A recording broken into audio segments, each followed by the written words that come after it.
नारायणं नमस्कृत्य नरं चैव नरोत्तमं देवीं सरस्वतीं व्यासं ततो जयमुदीरये।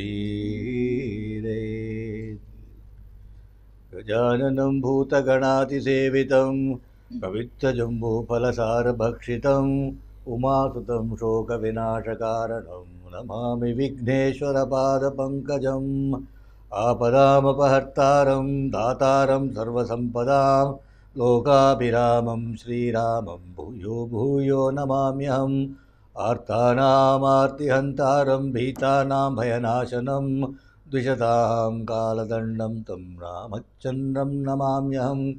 रामाय रामभद्राय रामचन्द्राय वेदसे रघुनाथाय नाथाय सीतायाः पतये नमः। कूजन्तं राम रामेति मधुरं मधुराक्षरम् आरुह्य कविता शाखां वन्दे वाल्मीकिकोकिलं। वाल्मीकिर्मुनिसिंहस्य कवितावनचारिणः शृण्वन् रामकथानादं को न याति परां गतिम्। गोष्पदीकृतवारीशं मशकीकृतराक्षसं रामायण महामाला रत्नं वन्दे नीलात्मजम्। अञ्जनानन्दनं वीरं जानकीशोकनाशनं कपीशमक्षहन्तारं वन्दे लङ्काभयङ्करम्। मङ्गलभवन अमङ्गलहारी मंगलभवन अमंगलहारी द्रौ सुदशरथ अजिर विहारी। द्रौ सुदशरथ अजिर विहारी। जय जय जय हनुमान गोसाई। जय जय जय हनुमान गोसाई। कृपा करो गुरुदेव की नाई। कृपा करो गुरुदेव की नाई। जय जय जय हनुमान गोसाई। मंगल भवन अमंगलहारी।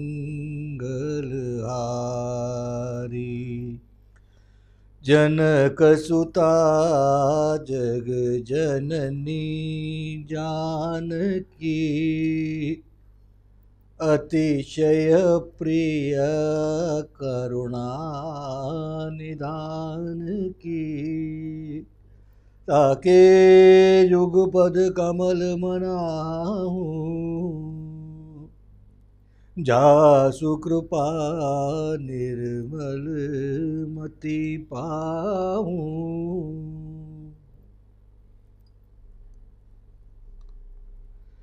Last week we saw the scene of Jatayu Moksha.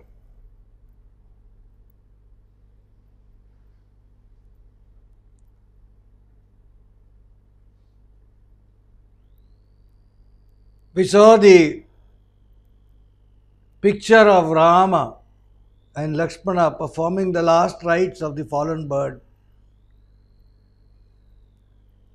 cremating it, offering pindams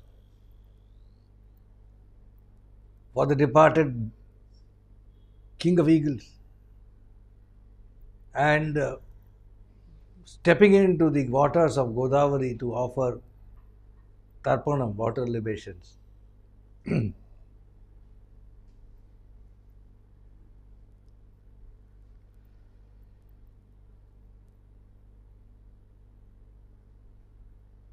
In Adhyatma Ramayana comes in Brahmanda Purana. It's a part of the Brahmanda Purana.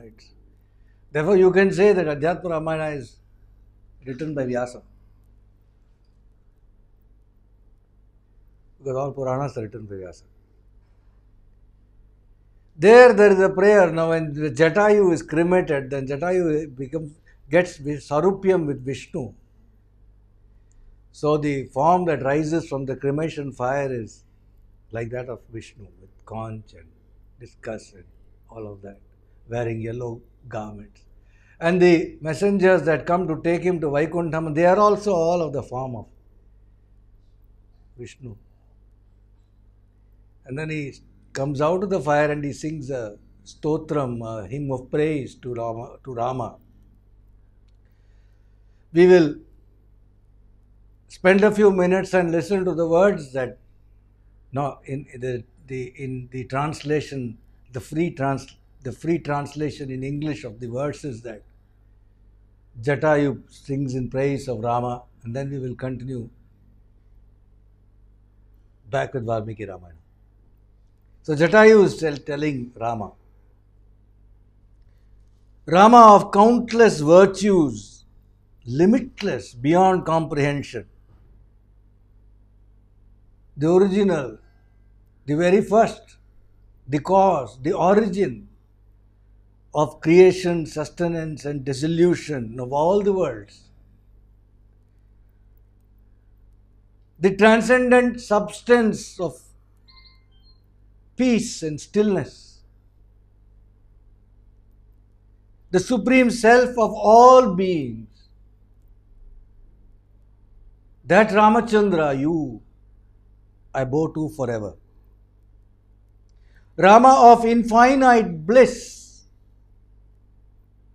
you are the side glance of Mahalakshmi. The destroyer of distress of Brahma and Indra and others. You are the greatest of men, the giver of boons. The one who holds in his hand bow and arrows great. Rama, to you I bow forever.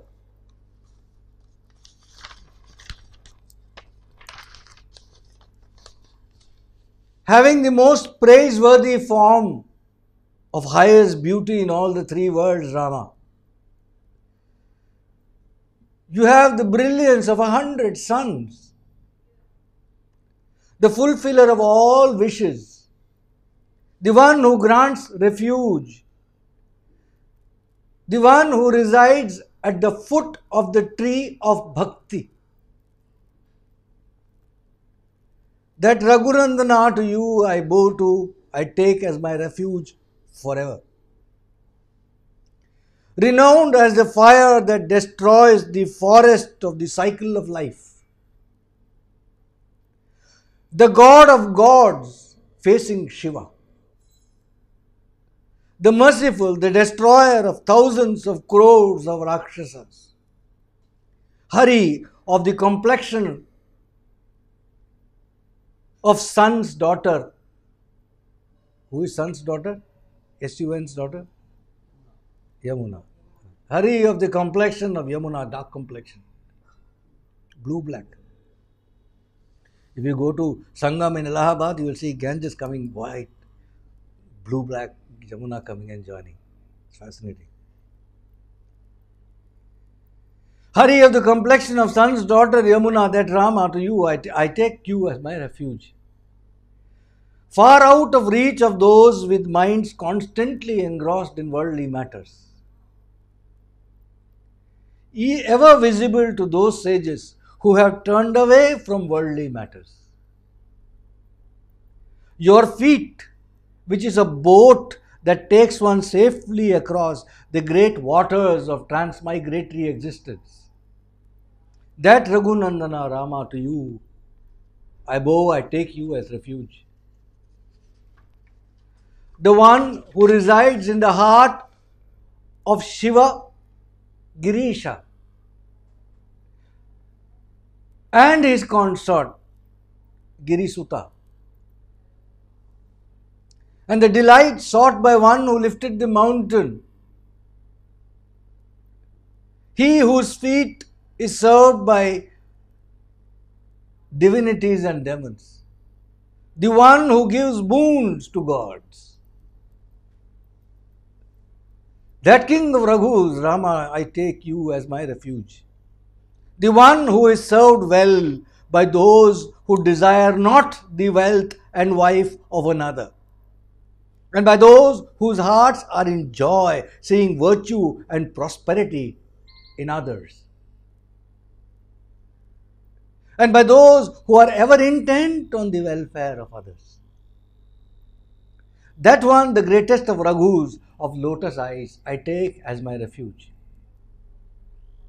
The one of beautiful smile, whose face is like a lotus in blossom. The one who is so easily attained. All you have to do is to burn yourself. Says Jatayu. The one who is so easily attained. The one of brilliant hue, blue as the Indranila gem. The one with glorious eyes that are like petals of a white lotus. That king of Raghus. The Lord, who is the preceptor of preceptors, the guru of gurus. That one you, O Rama, I take as my refuge.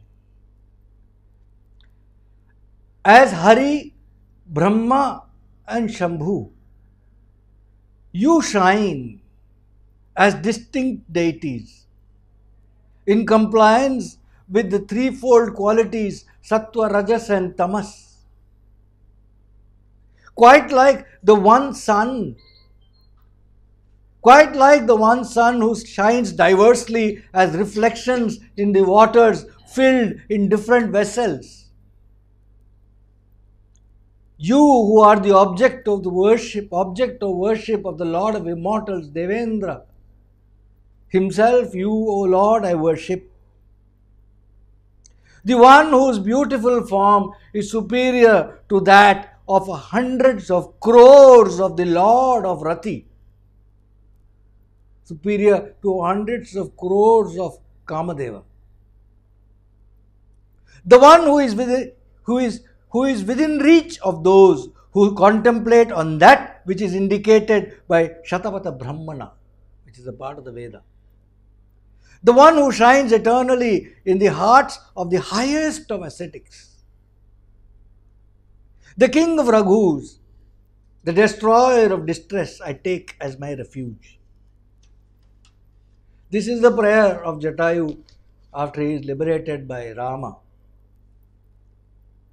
And Rama is very pleased with this prayer of Jatayu, and he tells him, Rama says, oh, may all auspicious be yours, I grant you the supreme state of mind. One who listens to this prayer of Jatayu, or writes it, or reads it with devotion, will have my remembrance at the moment of his death, and shall attain oneness with my form.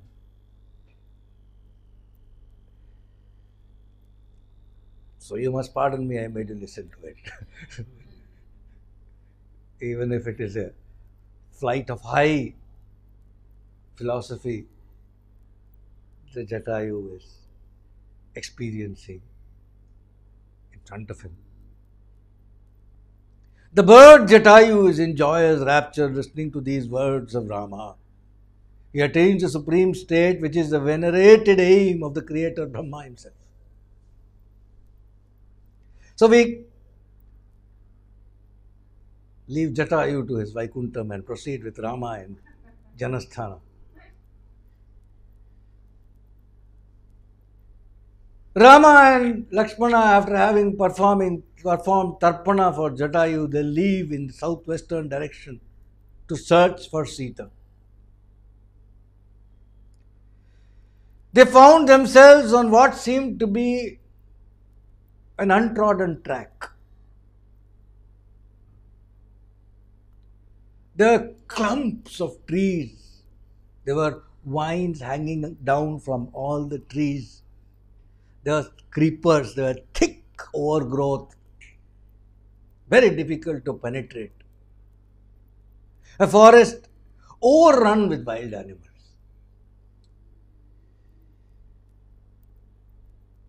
Even minor bushes, if we have to walk through, it's scary.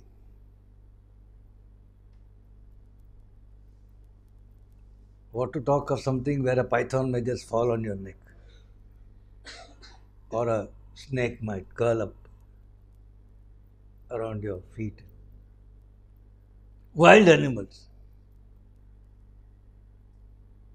They went.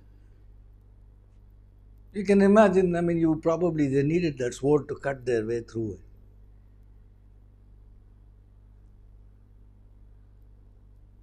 Quite often you have to take the way of the elephants also. The elephants create ways in the forest.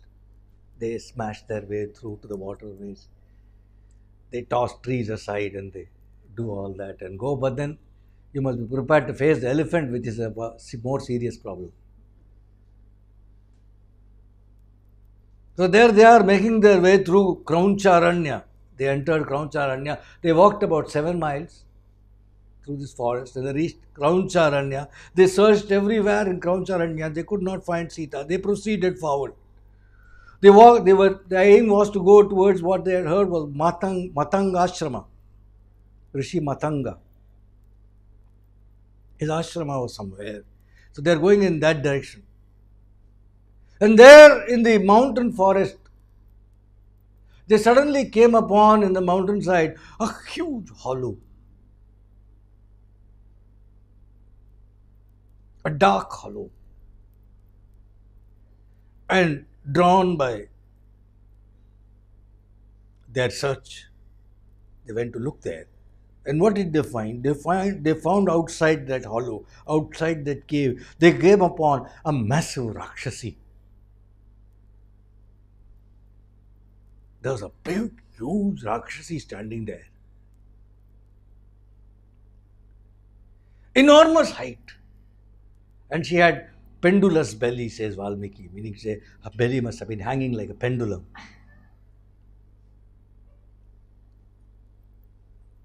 Sharp teeth. She had sharp teeth. And she was eating wild animals. She was chewing wild animals. And then she looked around and what did she say? She found 2 handsome princes walking in her direction.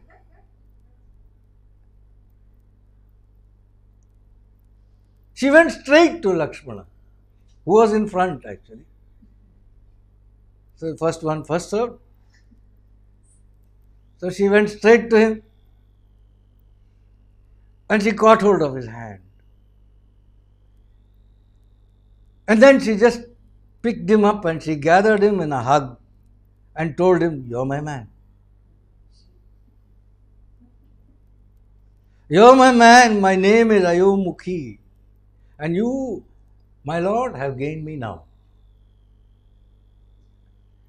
You shall sport with me for a long time in the mountainside."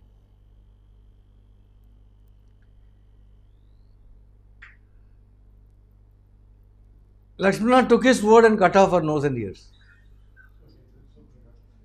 This time he was experienced and he was not looking for any permission to Rama, and he was in a hurry. There was no time for any courtesies out here. She had made the deal, he had said no. She just cut off her nose and her ears and slashed it out. And she went running away, howling in pain. She just ran away. And they walked on. And then suddenly Lakshmana told Rama, "Rama, I see bad omens. There is a cause for fear. There is something that we need to be afraid of, but I hear the cry of the cruel bird Vanjulaka, which indicates that we will emerge victorious."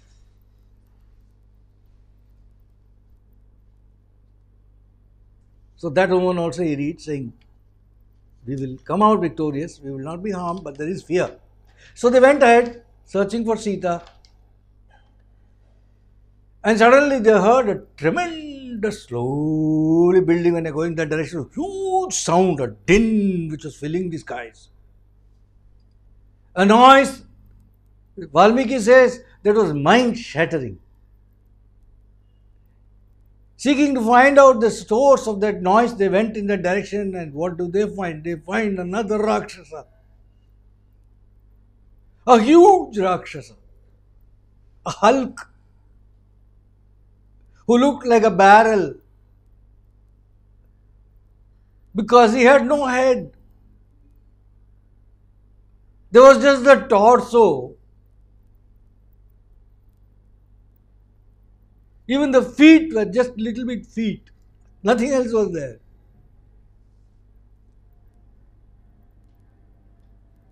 A Hulk without head or neck nor thighs. But he had a face, and that face was in his belly. And his body was covered with needle-sharp hair, like a porcupine. He had huge fangs in his mouth.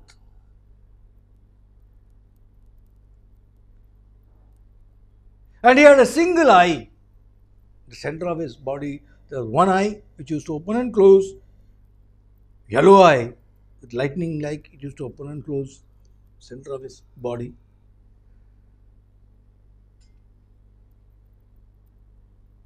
And his mouth was wide open, and he was chewing, he was eating bears and lions and tigers and elephants, etc. He was just going on eating.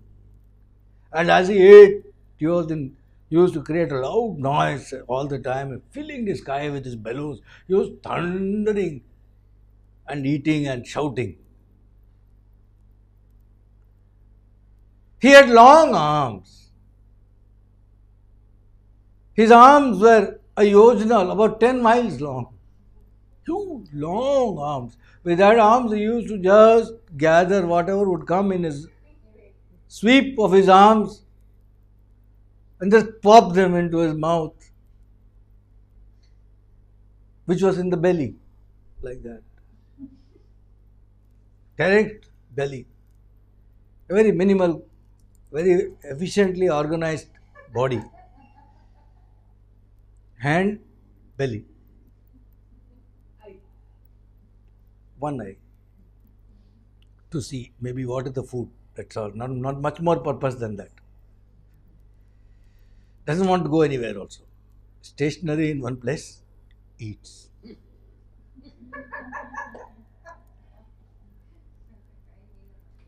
Right. So that is he. Even before they realized, in one of the sweeps of the arms, suddenly he realized he's got these two new creatures. He caught hold of them. And Lakshmana was stunned. And he told Rama, he couldn't believe it. He was trying to tell Rama, you get away, you just get away. If I have to die, I die. You carry on, you go search for Sita. We're not going to escape. We're not going to escape this creature. But Rama was trying to tell Lakshmana not to be anxious. You don't be anxious. They used to play this with each other. If the other one is anxious, this fellow will say, don't be anxious. This fellow is anxious, the other one will say, no, you can't be anxious.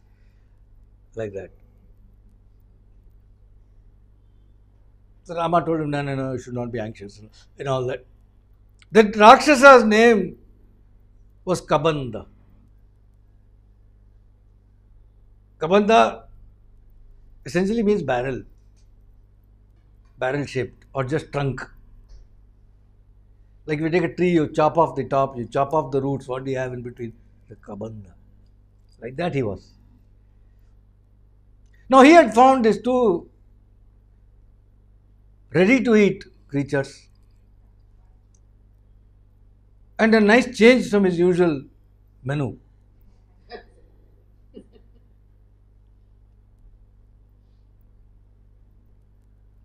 Apparently, human beings are supposed to be saltier than animals and to eat.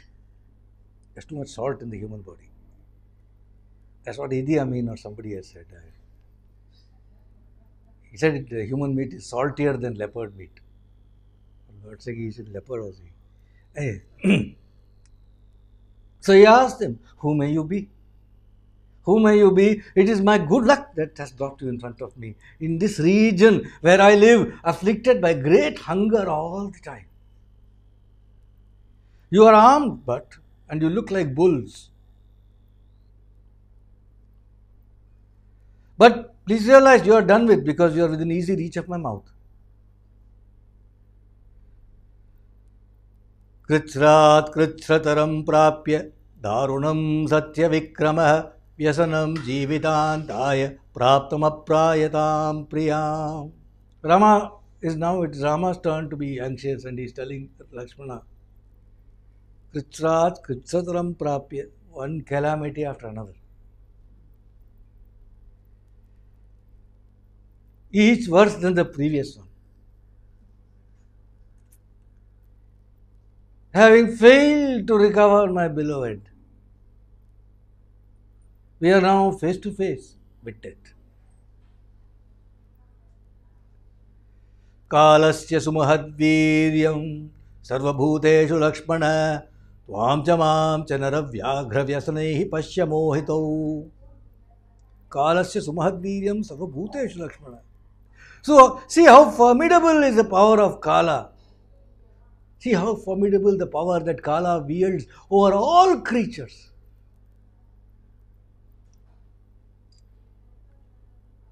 How you and I, Lakshmana, are overwhelmed by problems. Nati bharosti kalasya sarvabhuteshu Lakshmana shurascha balavantascha kritastrascha ranajire kala vipanna sidanti yatha valukasetavah. Nati bharosti kalasya. For this Kala, there is nothing too heavy. There is nothing too formidable that Kala has to face. It is easy flow for Kala. Nati bharosti.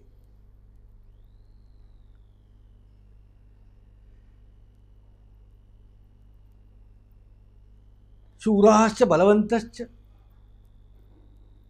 Whether heroic men endowed with strength, kritastrascha, highly armed men, full equipped with weapons, all of them perish.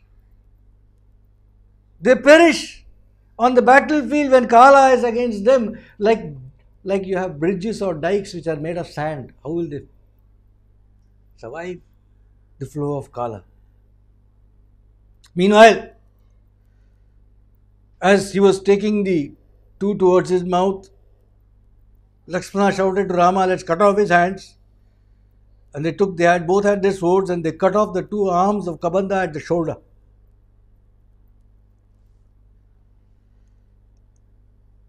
And when the mighty arms were severed from his body, Kabandha filled the quarters with a frightful howl. But at the same time, he looked extremely happy. And he looked at the two princes and said, who are you? Lakshmana explained who they were, Dasharatha's son, all that. He has one standard deck.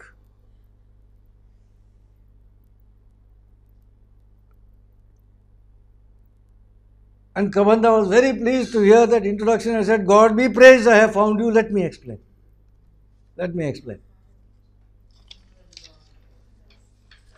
And he tells them, Rama and Lakshmana, how he was actually a Gandharva, a celestial of great beauty.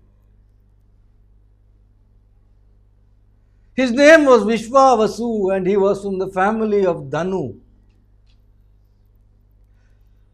How he had, in his early years, he had done a lot of tapasya, and he had obtained a boon from Brahma for longevity. Live long.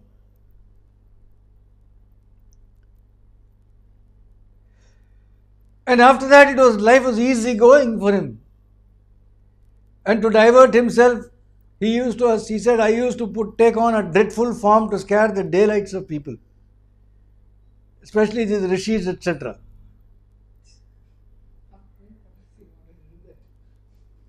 And once he came across a great rishi called Sthula Shiras. Sthula Shiras means fat head. So he came across a rishi called Sthula Shiras, whom he did the terror act on. Sthula Shiras cursed him that he realized that he is putting on this form to scare everybody. So he said that you are not going to come out of this form, you will have this form only. Then Kabanda pleaded with him, saying, no, no, no, no, please, I made a mistake, etc. And then he tells Rama and Lakshmana that the Rishi told him that you will regain your form one day, don't worry. You will regain the form the day when Rama will come to the forest and he'll cut off your arm and he'll burn you up and then you will regain your form.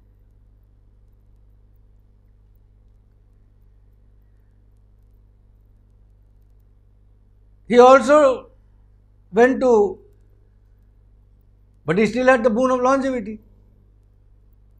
Brahma's original boon, that's still there. Now form is different. You get used to any form you have. You like it actually. So he was alright. So then there he was, in this terrible form, but long lived, with the hope that one day Rama will come in any case. Meanwhile, we'll do what we like doing, which is to scare the daylights out of people. So he decided, big fish, we'll try something big. So he attacked Indra himself, Devendra. Devendra he decided that this is not going to work. So he took his thunderbolt, Vajrayudham, and one smash he gave on the head of this Kabanda. His head went inside his body and his feet went inside, up into the body. So very little thigh and all went inside. It's only feet on trunk, nothing, head inside. So this is what happened to me, Rama, he said. So he said, then I pleaded with Indra saying, no, how, I can't even move. This is what you have made me, and how will I get food? I'll not be able to eat also, etc. He pleaded desperately. So Indra said, okay, you can have long arms, so easy for you. Wherever food is, you can go catch it and eat it. But do live, because he wanted to respect the boon given by Brahma. So live long. He went away. So since that time, this is how I have been living, and now you have come and you have cut off my arms, Rama. Now please finish this and now burn me up.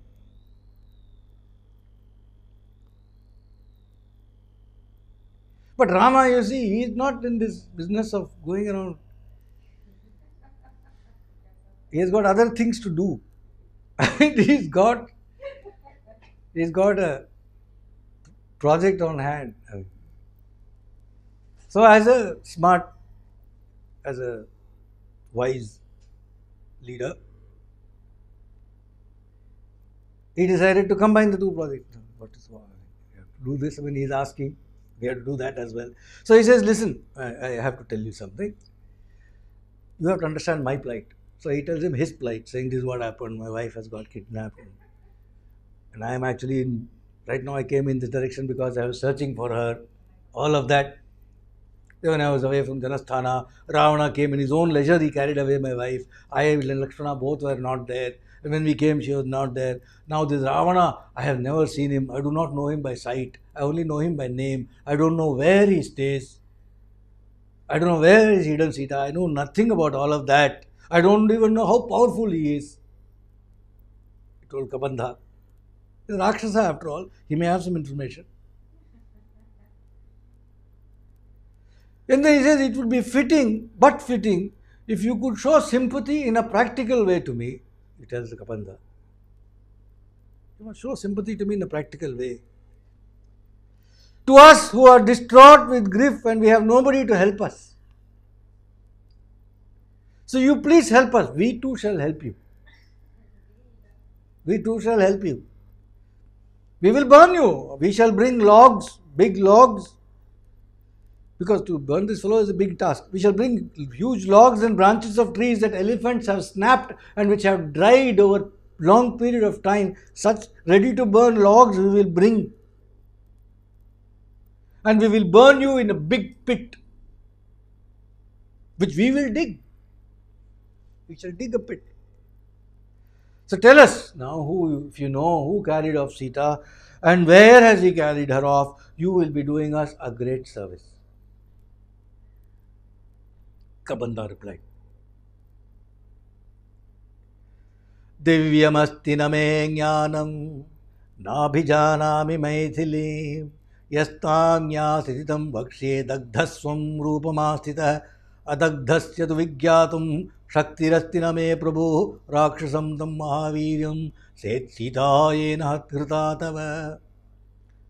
Divyamasti name jnanam. I do not have supernatural knowledge. I don't have divine knowledge. I am a simple Rakshasa. I don't have any divine sight. I know nothing about Maithili. Nabhijana Maithili. She didn't come this way at all. I haven't seen her. But when my body is burnt, then I regain my original form. I shall tell you about someone else from whom you can learn about her and who would surely know about all the Rakshasas. Until this form of mine is not burnt,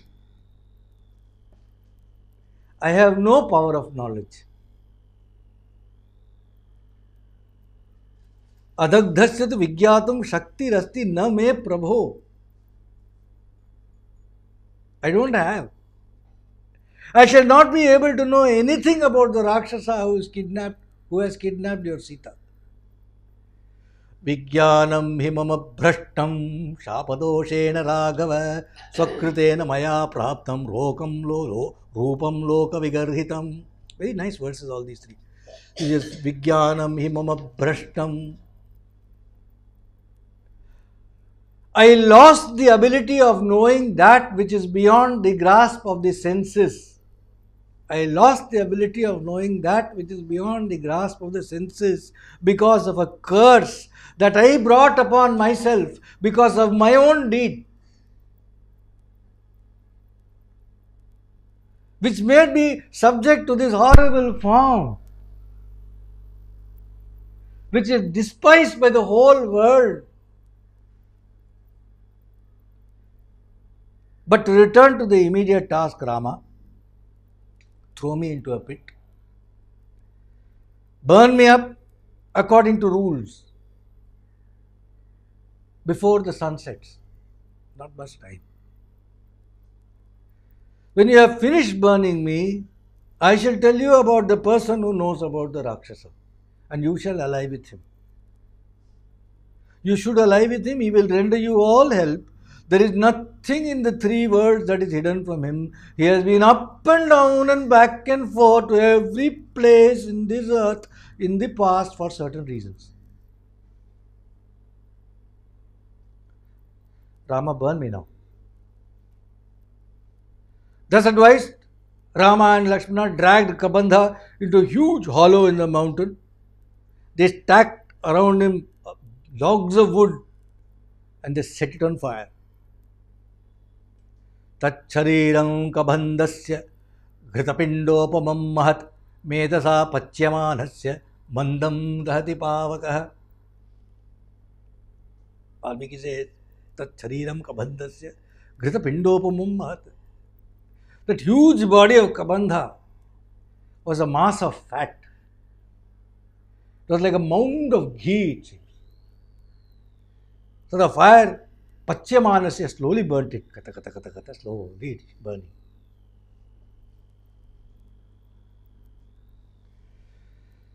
Suddenly out of that fire, when it was burning nicely, rose like a smokeless flame, rose from that fire a celestial, Kabandha in his original celestial form, clad in spotless white, wearing a celestial garland of flowers and adorned with every kind of jewelry.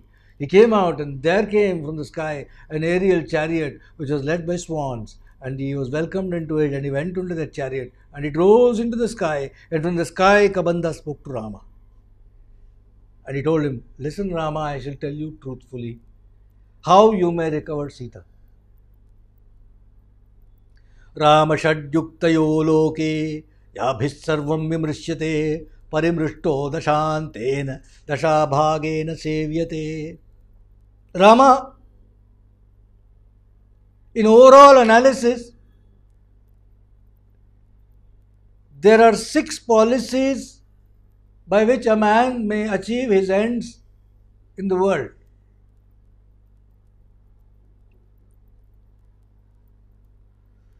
We're talking about political policies.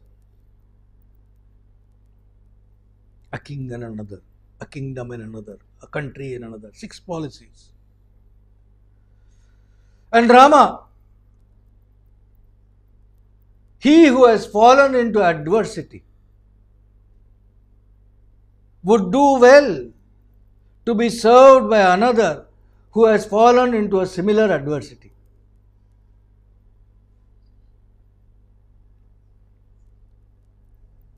What are these 6 expedients of policy that our tradition talks about? We saw it extensively in Mahabharata.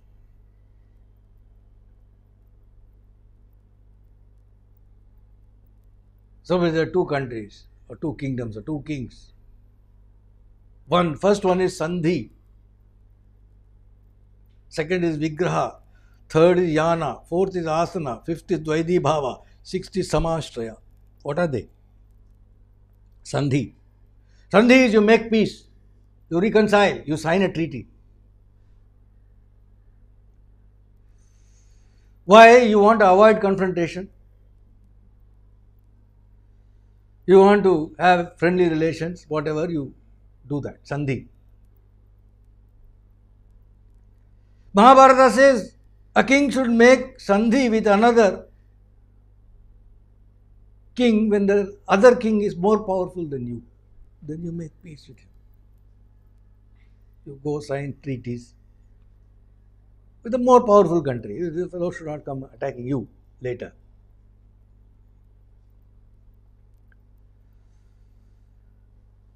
And when you are in distress, you should go for sandhi to protect your own life.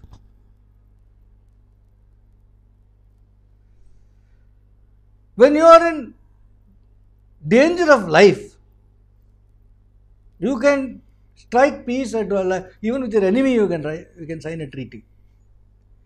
And if it is the purpose of saving your life, it's apad dharma. It's a separate dharma. Mahabharata we saw apad dharma. Very Bhishma describing what it is. Rules, there are different rules apply. You can lie to save your life. You can do many things. It's your life. It is not a dharma. So if it means you have to sign a treaty with an enemy and go against a friend, do it.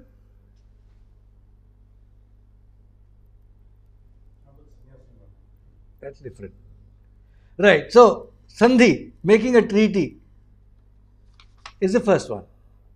But then, very clearly, if after entering into a treaty with the superior, doesn't mean you can rest. You have to keep watch. I mean, anything can happen. But you have bought peace for some time at least. Then the second expedient of foreign policy is Vigraha, which is war. You should declare war against an inferior power. That is the general common sense. Never against one country or a king who has got a lot of self-respect. Don't declare war on such a fellow. But too much self-respect. Or somebody whose soldiers are happy and motivated and satisfied, then don't declare war on them.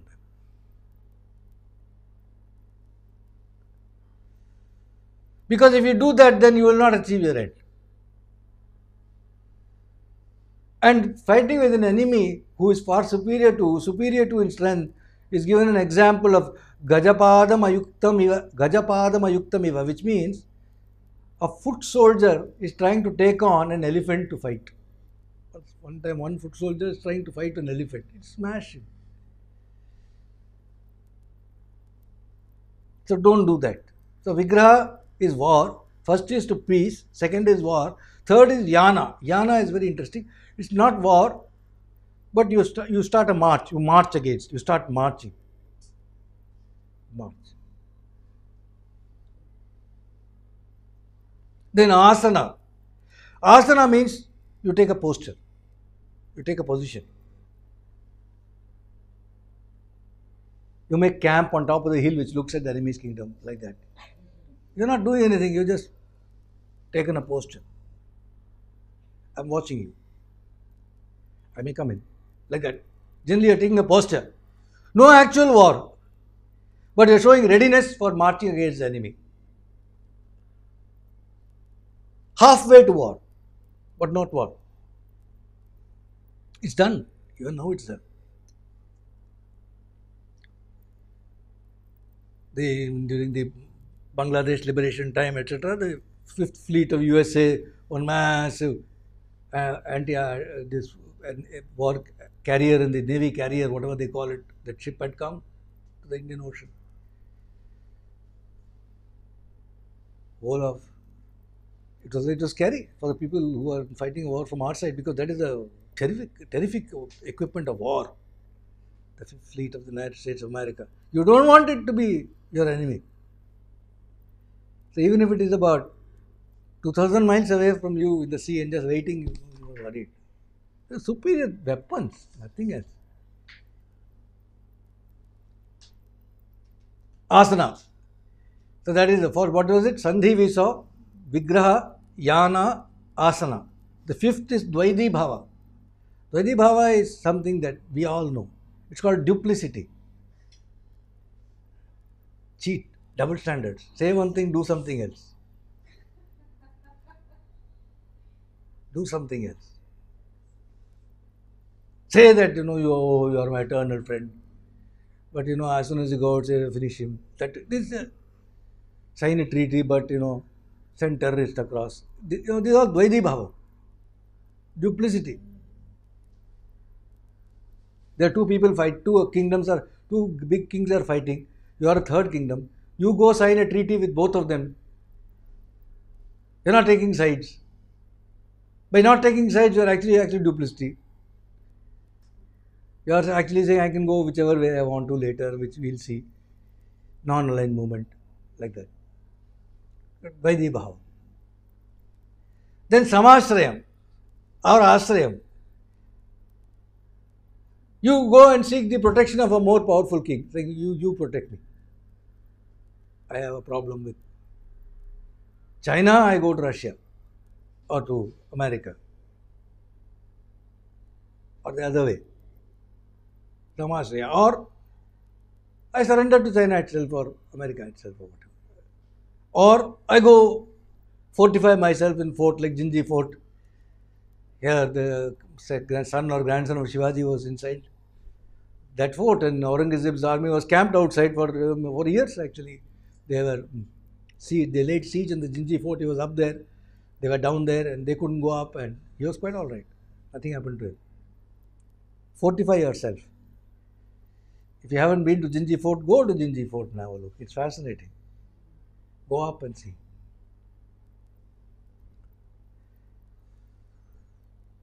Samashraya. Make friends, take the protection, take the help of another king. Kabandha is telling him. He's advising, telling him, Dasha bhagato hinatvam hi. Dasha bhagato hinatvam hi rama salakshmanah yat krite vyasanam praptam tvayadara pradarshanam tadavasyam tvaya karyas sasuhrit surdam varah akrutva hidate siddhim ham pashyami chintayan. Kabandha, if you notice, is not mixing any words. He's telling it exactly the way he wants to tell. He says, Rama, you and Lakshmana are in a weak and hopeless state. You are in a weak and hopeless state now, and you are under a severe spell of misfortune, because of which you have fallen into such a distress that your wife has been abducted. Bad time.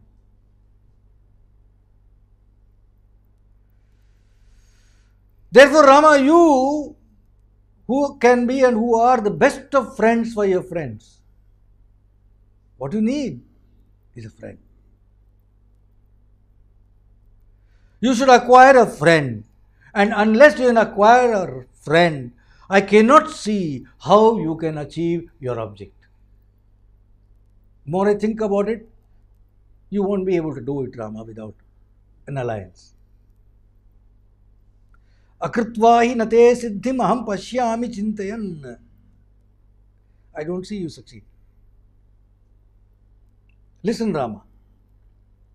I shall tell you. Shruyadam Rama Vakshyami Sugrivo Nama Vanara Bhratra Nirastha Kruddhena Valina Shakrasununa.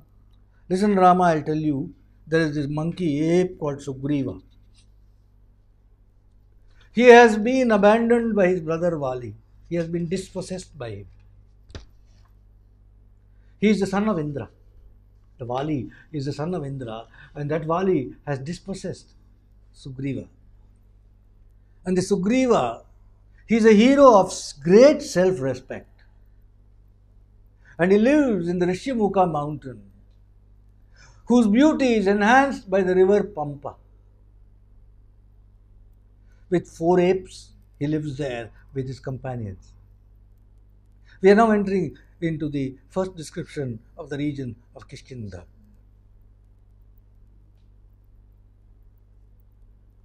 Some people say corresponding to the modern Hampi, the Karnataka region.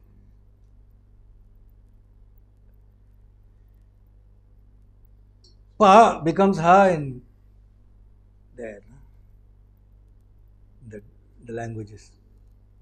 The Pampa can also become Hampa, Hampi. Yes, that's a good point. Kabanda was settling score with Indra by suggesting that we go finish Vali for Risha. This is a very good point. I think it has escaped all the commentators for the last 5,000 years. You should seriously take up consider taking up Ramayana commentary. I think it's very important. Seriously, I'm not joking. Maybe you might have been one of the commentators in one of your births, but we're carrying on from there. It really is good. It's a good point. Like that.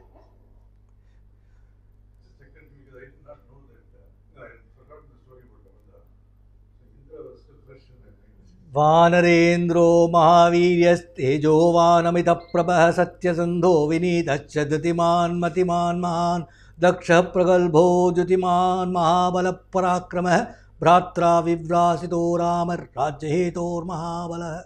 The ape, the king of apes, Sugriva, he possesses, he is a Mahavira, immense prowess and strength.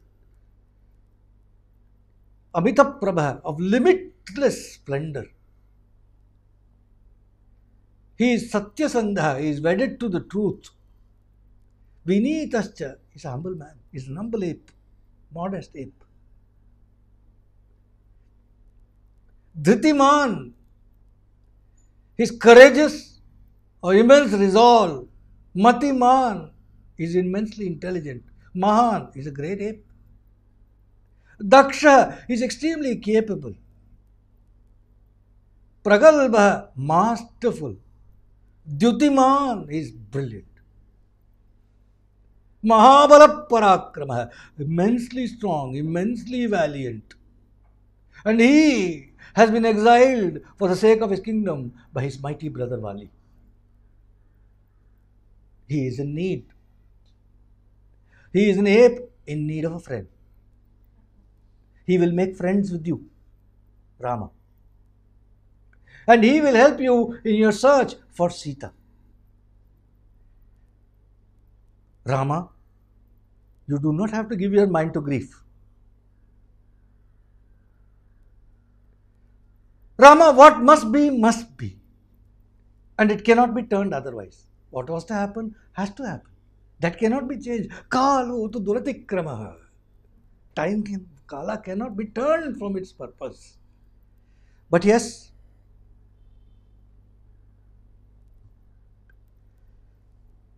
go now without losing any time, go to Sugriva.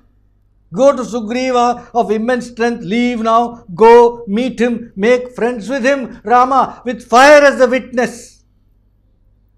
Declare your friendship to him with fire as a witness so that you ensure mutual loyalty. It's not just your loyalty, his loyalty. Both. Kabandha is a masterful Nitiman. He's a political strategist. He's understanding what he's saying. सचते नावमन्तव्यः सुग्रीवो वानराधिपः कृतज्ञः Kamrupi च सहायार्थी च वीर्यवान्.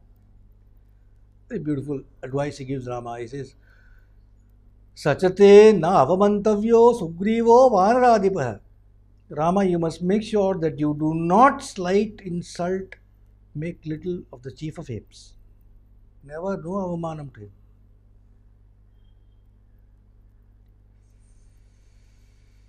Sugriva is the king of apes and he is capable of gratitude.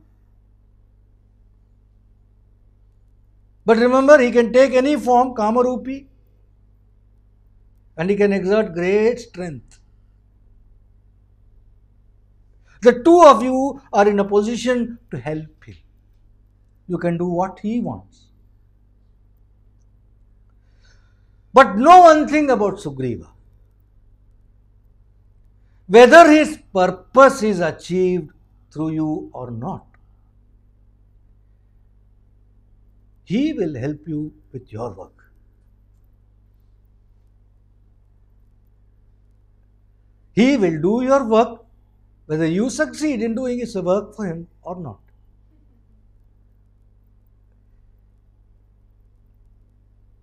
Very important point that he's telling you. Because there will come a doubt at one point in time whether Sugriva is sincere or not. He just got what he wanted and then he's forgotten us. Sugriva is not like that. Whether you do it or not, he'll do it for you if he declares friendship on the fire. He is the son of Vriksharajas, born by the favor of Surya Bhagavan. He lives near Pampa in fear of Vali. Quickly declare your friendship to him by swearing upon your weapons, Rama. He's committing Rama with every word that he's saying. Is this tit for tat again in Mahabharata? Swearing, yeah, it is. Swearing for the weapons, it is. Swearing for the weapons. The great ape knows all about every place where Rakshasas stay. There is no part of the world that he does not know of. He will search everywhere. He will dispatch burly apes in all directions and he will find out where Ravana stays. He will find out where your wife Sita is. He will locate her, that lady who must be grieving because she has been separated from you, Rama. Sugriva will know where to look for the lovely Maithili. Whether the blameless beloved of yours is to be found on top of Mount Meru, or whether she has been lodged somewhere deep in the netherworld. The chief of monkeys will go there. He will slay the Rakshasas and he will deliver your beloved to you. We'll conclude here, but just to add a piece of information. This Kabandha story, much as it may look like it's a comic book story, it has caught the imagination of all the Ramayanas as well. It appears in the Ramopakyanam that comes in Mahabharata. The story of Rama comes in Mahabharata. Yudhishthira is told, he keeps crying, saying, is there anybody more unfortunate than me, etc. At that time, Rama's story is also told to him. Arey Baba, you don't know. Rama had a worse time. So there also the Kabandha story, short Ramopakyanam. Where does it come? Aranya Parva, that too there. There also, here also Aranya Parva. Here we are doing now. There Aranya Parva of Mahabharatam, Kabandha, Rama story comes. Rama means forest, it looks like. So there it comes. Then it comes in Harivamsha, which is a massive, beautiful treatise that has been much neglected the last several, not many people know about it. Harivamsha now. Then Kalidasa Raghuvamsha. Raghuvamsha Kabanda story comes. Bhatti's 7th century work Bhatti Kavya. Bhavabhuti's play Mahavira Charita. Then there is a Murari Mishra's 10th century drama Anargha Raghava. Then Kamban's Ramavataram. Then Adhyatma Ramayana. All of them Ramcharitmanas. Everywhere. Kabanda story comes. Kabanda is it looks like he represents something very, very core, one very important point that any narrator of Rama wants it to be conveyed as a part of the story of Rama. It's an important element. The story of this creature, which is a big consumer. It's got only 2 long arms. It just gathers, eats, does nothing else, produces nothing. It's food directly in the stomach. It will go in. No legs, doesn't go much anywhere, stays in one place. But actually it was originally a fantastic. That tapas also. Then somewhere Lord Sidgway got cursed, got attached to this form, went further hell. But one day, because of that tapas it did at one time, there is Rama who comes to save, and then this damn form has to be burnt completely, before which the original form can be retained, and after which he is in a position to help God. Har Namah Parvati Pataye Janaki Kanta Smaranam Gopika Jivana Smaranam Vetrivel Muruganuk Sri Sadguru Swaminah Sri Anjaneya Swaminah